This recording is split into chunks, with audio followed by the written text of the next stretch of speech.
민주당 정청래 대표 체제가 출범하자마자 불거진 이춘석 의원의 차명 주식 거래 의혹. 휴가 중인 이재명 대통령도 나섰습니다. 이재명 대통령은 이춘석 의원의 주식 거래 의혹과 관련하여 사안을 엄중하게 인식하고 있다. 진상을 신속하게 파악하고 공평무사하게 엄정 수사하라라며 지시하셨습니다.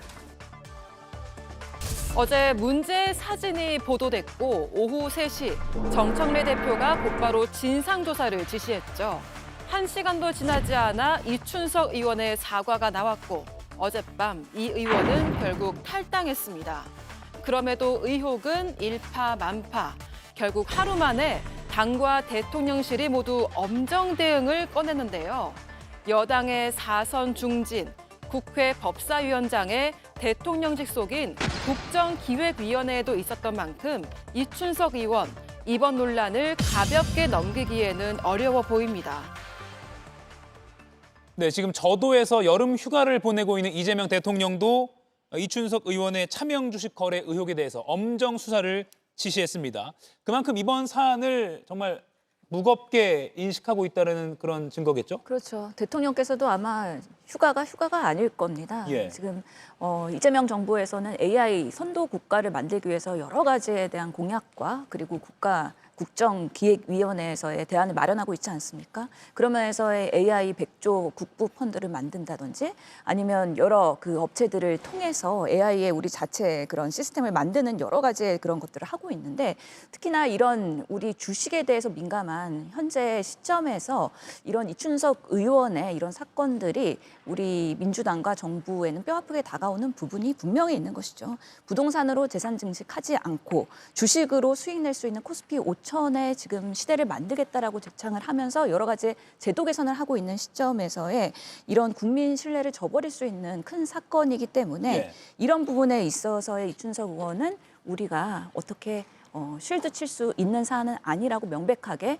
진상조사와 엄벌에 처할 수밖에 없는 사안이라고 보이고요. 특별히 예. 법사위원장으로서 모든 우리 국회에서의 마지막 제도 개선의 관문의 역할을 하셨고 또 국가기획위원회에서의 그런 경제 이분과에서의 역할을 하시면서 혹시나 내부에서의 그런 정보를 이용해서 주식한 것이 아니냐라는 국민적인 불신과 의혹이 있기 때문에 이런 부분까지도 명명백백하게 밝혀야 된다라는 면에서는 우리 민주당도 예외가 없이 제대로 수사해야 된다라는 입장이라고 말씀드리겠습니다. 네, 더 팩트가 최초로 보도하고 나서는 차명 거래 사실이 없다라는 게 이춘석 의원의 설명이었는데 그 후에 몇 시간 뒤에 바로 자진 탈당을 했습니다. 그러니까 일종의 결백을 주장하다가 탈당까지 결정했는데 그 시간이 굉장히 짧았어요. 네. 어제 그 흐름을 어떻게 평가하십니까? 제가 볼 때 명백하게 국민들을 우롱하는 처사 아닙니까? 예. 우리 주식하는 분들, 국민들이 개미라고 불리는 분들이 1,400만입니다. 그런데 본인이 보좌관의 전화, 휴대전화를 잘못 가져갔는데 그 휴대전화를 로그인을 해가지고 주식을 했다는 거 아닙니까?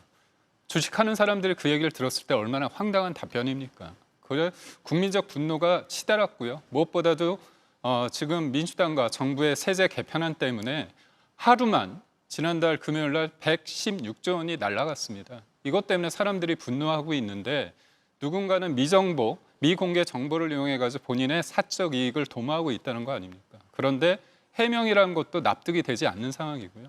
저는 사실 이분이 법사위원장을 하는 부분에 대해서 이분이 4선인데 법사위를 좀 하셨습니다. 근데 제가 진짜 이해가 안 되는 게 예. 이분이 경제 2분과를 담당을 하셨거든요.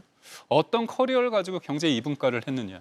좀 어떻게 보면 좀 멀리 제가 좀 지나치게 해석을 한다면 이런 어떤 미공개 정보를 본인의 사적 이득을 위해서 그 중요한 자리에 간 게 아닌가. 그때 주식을 했던 종목이 뭡니까? 네이버하고 LG CNS인데 예. 그날 그 본인이 주식했을 때 AI 관련해서 국가대표 5개 기업 중에 2개 기업 아닙니까? 예. 딱 떨어지는 상황입니다. 그래서 근데 제가 분노하는 지점이 뭐냐면 이분이 법사위원장 할 때 특검에서 영장을 청구했는데 기각이 됐습니다. 그럴 때 뭐라고 했냐면 사법부를 굉장히 공격을 했습니다. 그러면서 똑바로 안 하면 특별 재판부를 하겠다 얘기를 하고 예. 그 뒤에 멘트가 뭐냐면 당신들이 안전지대에 있다고 생각하는 모양 아니냐 이런 식으로 얘기를 했습니다. 지금 이춘석 의원께서는 본인이 안전지대에 있다고 생각하는 모양 아닙니까? 그래서 저는 다른 것도 아니고 이 주식을 통해서 많은 사람들이 좀 더 노력을 해가지고 공개된 정보를 가지고 노력해서 뭔가 이득을 취하고자 하는 선의의 경쟁에서 이 페어하지 못한, 정의롭지 못한 어떤 행동을 했다는 거고 예. 그게 누구보다도 권력의 정점에 있는 사람이 그 일을 했다는 거에 대해서 국민들이 분노하고 있다. 이렇게 봅니다. 예, 정청래 민주당 대표도 발빠르게 조치를 꺼냈습니다. 이 의원은 민주당 탈당뿐만 아니라 국회 법사위원장직도 내려놨는데요. 그 오늘 아침에 정 대표가 제명 조치를 꺼내 들었습니다. 발언 보시고 이야기 더 나눠보겠습니다. 최고위원회 의결로 제명 등 중징계를 하려 했으나 어젯밤 이춘석 의원의 탈당으로 징계를 할 수 없는 상황이 되었습니다. 이춘석 의원을 제명 조치하도록 하겠습니다. 저도 어제 당대표에 취임하자마자 이런 일이 발생해서 국민 여러분들께 정말 송구스럽고 몸둘 바를 모르겠습니다. 당 소속 국회의원들의 기강을 확실하게 잡도록 하겠습니다. 성시윤 의원님, 예. 자진 탈당을 했는데 제명 조치를 했습니다. 이게 당내에서 할 수 있는 최고 수위의 징계라고 볼 수 있습니까? 그렇죠. 원래는 이제 징계위원회를 열어서 뭐 당원권 정지라든지 예. 등등의 징계 수위를 결정하게 되는데 지금 사실 언론의 보도나 이춘석 의원의 해명만 보더라도 이거는 저 개인적으로는 의혹 수준이 아니다라고 봅니다. 이미 팩트는 너무 많은 것이 드러났고 이것을 빠져나갈 해명할 루트가 없어요. 그렇기 때문에 예. 당에서도 빠르게 이 징계 절차, 그러니까 그 제명 절차를 밟은 것으로 보여지고요. 단 저는 당에서 이렇게 일단 당에서는 제명됐으나 아직 국회에서 제명되지 않았습니다. 저는 국회의원직 제명까지도 당에서 적극적으로 좀 주도해서 추진을 해야 될 정도의 심각한 사안이라고 보고 있고 보통 이 정도 사안이 터지면 그래도 당사자의 이야기를 좀 들어보고 방어권을 최대한 존중하고 사정을 들어보는 과정들을 거칠 수 있다고 좀 봅니다만 예. 지금 이춘석 의원의 행위 같은 경우는 해명하는 과정 속에서 오히려 논란을 더 키웠고 그리고 추가적인 보도나 이런 과정으로 봤을 때 추가적인 그 당사자의 입장을 들어볼 필요도 없는 상황이라고 좀 봅니다. 그렇기 때문에 당에서 조금 더 적극적으로 이춘석 의원에 대해서 지금 야당에서는 이거 꼬리 자르기 아니냐, 어차피 나중에 다시 돌아오는 것 아니냐 이런 비판을 하고 있거든요. 예. 이런 얘기를 듣지 않기 위해서는 좀 더 단호한 결정을 당에서 해야 된다고 저는 생각합니다. 네. 국민의힘은 오늘 오전에 이재명 대통령의 입장을 요구했는데 오늘 대통령실 브리핑을 통해서 이 대통령의 입장이 실제로 나왔습니다. 이제는 수사의 시간이다라고 봐도 될 것 같습니다. 이재명 대통령께서 공약을 실현할 수 있는 기회가 왔습니다. 이재명 예. 대통령께서 주식시장에서 장난질하면 폐가망신시키겠다고 했습니다. 저희 폐가망신의 사전의 뜻은 그 집안의 재산을 거덜내서 몸을 망친다는 뜻인데요. 지금 이춘석 의원의 행위는 폐가망신시켜야 될 행위가 분명한 걸로 보입니다. 일단 가장 큰 이유는 첫 번째는 본인이 해명하는 과정에서 국민들을 기만했습니다. 보좌관 핸드폰을 잘못 가져갔다는 해명은 저희가 어떻게 받아들여야 됩니까? 저희가 상식적으로 자기 핸드폰이나 남의 핸드폰을 잡아보면 보통은 아는데 같은 핸드폰 기종이면 모르겠습니다. 제 핸드폰 기종까지는 모르겠지만 그것조차도 말이 안 되는 거고 예. 거기다가 대통령실에서는 AI 수석을 만들 만큼 이재명 정부에서는 AI의 진심이었습니다. 그런 만큼 AI의 진심이었기 때문에 중점적으로 국정과제에서 추진하고 있었는데 이춘석 의원 같은 경우는 그런 정보를 접근할 수 있는 직위에 있었고 권한이 있었습니다. 그렇기 때문에 이건 명백하게 주식시장에 장난질을 한 게 맞습니다. 예. 이재명 대통령께서는 단순하게 수사의 시간이라고 할 게 아니라 본인의 공약 그대로 지금 폐가망신시켜야 될 사람은 이춘석 의원이다. 저는 이렇게 말씀드리겠습니다. 예. 그리고 시민단체나 국민의힘 주진우 의원 등이 고발을 한 건에 대해서 서울청 금융범죄수사대가 배당을 받아서 직접 수사를 하기로 했다는 소식도 오늘 오후에 속보로 들어와 있습니다. 이춘석 의원의 주식 차명거래 의혹 사건에 관련해서 일선 경찰서가 아니라 서울청 금융범죄수사대가 직접 배당을 받아서 수사에 착수했다는 소식이 들어와 있습니다. 이춘석 의원의 이번 논란이 쉽게 가라앉지 않을 것으로 보입니다. 일단 어제 본회의장을 나오던 중에 기자들을 만났던 이 의원의 발언 이야기 듣고 이야기 더 나눠보겠습니다. SNS 올린 그 정보입니다. 조사하면 밝혀질 수가 있어요. 핸드폰이 보좌관 핸드폰. 예, 맞습니다. 네.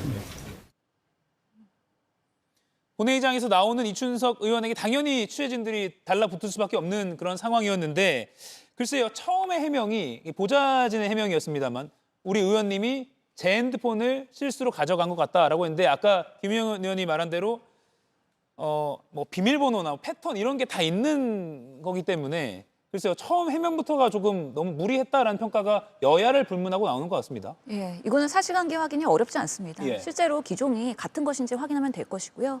그럼에도 불구하고 사람들이 납득하지 못하는 이유는 사실은 핸드폰을 남의 것을 가져갔을 때 패턴이 다를 수밖에 없고요. 그리고 만약에 정말 주식 앱을 열려고 하면은 그때 로그인 한 번 더 됩니다. 금융 앱은 보통 이제 비밀번호나 앱을 풀어야 되니까요. 예, 그리고 또 주식을 매매하거나 매도할 때는 결국에는 또 한 번 로그인을 그 비밀번호를 또 인증을 해야 되기 때문에 예. 적어도 3번에 대한 그 로그인이 들어가야 됩니다. 그런 면에서 과연 보좌관의 핸드폰을 잘못 가져가서 거래를 하는 게 납득이 되느냐? 그렇지 않다는 것이죠. 네. 그렇다면 결국에는 차명 거래를 대신 해줬거나 아니면 정말 핸드폰을 공유하는 사이거나 이런 부분에 있어서의 설명이 충분히 있어야 되는데 이런 부분은 결국에는 뭐 윤리감찰단에서의 진상조사로 불가능하고요. 금융수사기관에서의 그런 수사와 조사로 될 수 있는 부분이고 예. 특히나 자금 출처가 어디서 왔는지 계좌 추적이나 아니면은 거기서 나온 수익이나 아니면은 그런 부분에 있어서는 누가 어느 계좌로 또 이체가 됐는지 이런 부분들을 추적해다 보면은 이 핸드폰의 실소유자가 누구인지에 대해서는 명확하게 규명이 될 것이다. 그렇기 때문에 이제는 수사의 영역이고 그런 부분에 있어서 엄정한 그런 조치를 받을 수밖에 없는 상황이다라고 말씀드리겠습니다. 네, 이춘석 의원이 처음에는 본회의장에서 회의 시간에 주식을 들여다본 것은 잘못이지만 거래를 한 건 아니다라고 차명 거래는 아니다라고 했는데 이게 점점 신빙성을 많이 잃어가고 있어요. 그러니까 지난해 국정감사장에서 휴대전화 주식을 하는 게 예. 소위 말해서 언론에 찍혔습니다. 촬영이 됐는데 그때는 특정되지 않았죠. 그냥 의원으로 이렇게 얘기를 됐습니다. 그때 본인이 아차 싶었을 겁니다. 그런데 이번에 또 한 거죠. 근데 2번 했는데 딱 2번만 걸린 걸까요? 아닙니다. 상습적으로 했겠죠. 지금 가장 큰 문제는 뭐냐면 지금 포커스가 이춘석 의원한테 있지 않습니까? 제가 볼 때는 보좌관 문제입니다. 보좌관 개인정보를 이용을 했을 것 같고 제가 예. 단순히 계좌를 트는 것만 해줬다고 보지 않고 저는 이른바 대포폰을 만들어줬다고 생각을 하거든요. 그렇다면 어제 보면 그 현금이 한 1억 정도 되는 겁니다. 주식 투자 금액이. 근데 거기에 그게 있습니다. 빌렸다는 그 신용이 있습니다. 신용이란 건 뭐냐면 확실하게 내가 여기에서 신용을 해가지고 돈을 빌려가지고 증권사에서 투자를 하는 거예요. 네. 확률이 높을수록 신용을 할 수밖에 없습니다. 그렇다면 단순히 계좌 하나만 했을까? 그리고 보좌관 한 명한테만 했을까? 더 많은 사람에 할 수 있다고 저는 보고 있고요. 무엇보다도 거기에서 1억 원 정도의 주식이 있을 때 이제까지 그 1억 원의 종잣돈은 모였으며 그 1억 원 말고 수익을 냈을 때 또 어디로 갔을 수도 있지 않습니까? 그래서 지금 특검이 수사기관이 의원회관 압수수색을 많이 합니다. 한참 지나고 거기를 굳이 하지 않아도 국민의힘 의원들 의원회관 압수수색을 하고 있는데 제가 볼 때는 지금 어제부터 해가지고 이춘석 의원이 누구랑 통화를 하고 어디에서 무엇을 했고 보좌진 누구를 만났는지 이거를 수사를 해서 관련자들은 다 압수수색을 저는 해야 된다고 봅니다. 예. 이춘석 의원이 재산 공개를 한 그 현황을 좀 저희가 그래픽으로 보여드리겠습니다. 지난 3월 기준이고요. 공직자 윤리 시스템에 등재된 건데요. 이 재산 기준은 작년 말 기준에 등록이 된 건데 증권 내역을 보면 내역이 없다라고 뜨고 있습니다. 언론 보도로도 많이 소개가 됐습니다. 준비가 되면 저희가 보여드리겠습니다. 성춘 의원님, 예. 이러면 금융실명법 위반 좀 명확해 보이고 아까 앞서 잠깐 언급하시면 의원직 상실까지도 그러면 갈 수 있는 거 아니냐라는 분석도 나와요. 그렇죠. 일단 차명 거래를 했다면 금융실명법 위반이고요. 예. 그리고 지금 내부 거래 의혹도 있죠. 그러니까 그 내부 정보를 이용한, 그러니까 왜냐하면 정부에서 이 AI 국가대표를 발표했는데 예. 그 관련된 기업의 주식을 먼저 샀다라는 의혹이 있는 거잖아요. 그러면 자본시장법 위반이고요. 그리고 사실상 이춘석 의원의 재산으로 뭔가 이거를 거래를 했다라고 한다면 방금 말씀하신 것처럼 지금 그 공직자윤리법 위반도 됩니다. 그리고 선거 때 이 재산 또 신고하지 않았기 때문에 공직선거법 위반도 됩니다. 그러니까 4가지 법안에 대한 위반이 되기 때문에 상당히 전 중대한 범죄 혐의가 있는 것이라고 보고요. 그렇기 예. 때문에 이런 것들이 혐의가 뒤터진다면은 저는 아까 말씀드린 것처럼 의원직 제명까지도 가능한 사안이다. 그렇다면은 저는 한국 지금 헌정 사상 지금 김영삼 전 대통령 이후에 의원직 제명 사례가 없었잖아요. 그렇다면은 불명예스럽게 본인이 제명당하고 싶지 않다면은 의원직 자진 사퇴를 빨리 하는 것이 좋을 것이다라는 말씀드리고 싶습니다. 네. 저는 저기 말씀하신 혐의 추가적으로 경찰에서 봐야 될 게 경제 공동체도 봐야 된다고 생각을 합니다. 보좌관이 지금 의원에게 핸드폰을 줬고 그 핸드폰에 모든 비밀번호를 다 준 거나 다름없는 상황이지 않습니까? 네. 저희가 흔히 말해서 그 정도로 신뢰관계를 형성했으면 거기서 나오는 수익이라든지 그 자산 같은 경우를 어떻게 활용했는지 봐야 됩니다. 경제 공동체를 통해서 재산을 은닉했는데 저희가 보통 재산을 은닉하는 이유는 은닉한 재산을 어떻게 쓸지 숨기고 싶은 겁니다. 그 형성된 재산을 어디에 썼는지 선거 자금으로 썼는지 아니면 어떤 로비를 용도로 썼는 건지 저희가 알 수 없기 때문에 보좌관과 이춘석 의원 모두에 대해서 경제 공동체의 혐의를 두고 충분히 수사를 해야만 이 사건이 어느 정도 국민들에게 의혹을 벗어날 수 있지 않을까 싶습니다. 네. 이재명 정부 들어서 주식시장 활성화를 굉장히 강조해 왔습니다. 앞서 말씀드린 대로 주식 투자로 장난치면 패가망신 수준으로 처벌해야 된다라고 강조한 바도 있는데 이번에 이런 사태 때문에 정책 추진 동력이 좀 약화되는 거 아니냐 이런 분석도 나옵니다. 그러니까 이 민주당 내 또는 특정 의원의 문제가 아니라 정권 차원의 어떤 리스크로 커질 수 있는 거 아니냐 이런 분석에는 어떻게 보십니까? 여러 가지 인사 의혹이 있을 때 예. 민주당이나 대통령실 반응은 뭐냐면 그래도 대통령이 바뀌어서 주식이 많이 오르지 않았냐 이 얘기를 항상 빼먹지 않았습니다. 그만큼 어떻게 본다면 이재명 대통령이 후보 시절부터 얘기했던 잘사니즘, 먹사니즘 그런 쪽에서 굉장히 크게 강조할 포인트였죠. 그런데 지금 세제 개편안을 통해 가지고 그게 흔들리기 시작했습니다. 예. 그런데 그거는 정책적인 오류, 정책적인 어떤 판단 미스라고 할 수 있지만 이춘석 의원의 것은 이건 굉장히 범죄 아닙니까? 그렇다면 그렇게 많은 정보를 접할 수 있는 민주당에 있는 인사들, 대통령실이든 아니면 정부든 아니면 국회의원들이 이런 일을 안 할 것이라는 어떤 확답을 국민들에게 신뢰를 줄 수 있을 것이에 대한 근본적인 질문을 할 수밖에 없습니다. 예. 그래서 우스갯소리로 저는 코스피 5천 가능할 것 같습니다. 근데 국민들이 거기에서 수혜를 받는 게 아니라 이춘석 의원 같은 사람만 수혜를 받는 식으로 되지 않을까에 대한 국민적 우려가 있거든요. 예. 이것을 해소하는 게 급선무다 이렇게 봅니다. 네, 마지막 논평 짧게 들어볼게요. 정청래 후의 어떤 첫 주인데 시험대에 올랐다고 보십니까? 예, 그렇기 때문에 더 단호하고 엄정하게 한 것입니다. 그래서 어제 빠르게 대처를 한 것이고요. 예. 엄정하게 수사하고 또 기강을 바로 사고 내부에서의 재발 방지를 위해서 노력하는 모습을 앞으로도 보여드릴 예정입니다. 네, 그래서 후임 법사위원장은 추미애 의원으로 임명이 됐다라는 것까지 지명이 됐다는 것까지 전해드리면서 김건희 특검 관련 소식은 전해지는 대로 또 속보로 전해드리겠습니다. 네 분은 다음에 또 뵙겠습니다. 고맙습니다. 맞습니다. 이가혁 라이브를 시청해 주셔서 고맙습니다. 이가혁 라이브는 평일 오후 5시 TV와 유튜브로 실시간으로도 함께 하실 수 있습니다.